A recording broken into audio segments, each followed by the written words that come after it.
দিনভর হট্টগোল আর উত্তেজনার মধ্য দিয়ে শেষ হয় জাহাঙ্গীরনগর বিশ্ববিদ্যালয় ছাত্র সংসদ নির্বাচনের ভোট গ্রহণ। উঠে আসে নানা অভিযোগ আর পাল্টা অভিযোগ।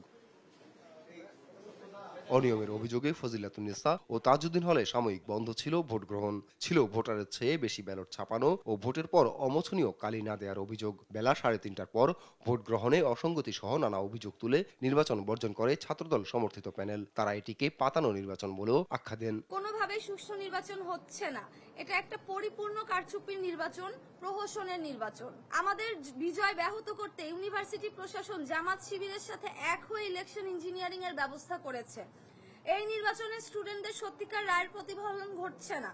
এসবের প্রতিবাদে আমরা নির্বাচন বর্জন করতে বাধ্য হচ্ছি। বিকেলে শিবিরের বিরুদ্ধে জাল ভোট দেয়া, প্রশাসনের পক্ষপাতমূলক আচরণ সহ বিভিন্ন অভিযোগে নির্বাচন বর্জন করে বাম ও স্বতন্ত্র সমর্থিত প্যানেল। এর আগে দুপুরে তারা ভোট গ্রহণ সুষ্ঠু হয়নি বলে অভিযোগ তোলেন। তবে শিবির প্যানেলের দাবি, নির্বাচনে নিশ্চিত পরাজয় জেনেই ভোট বর্জন করছেন অন্যরা।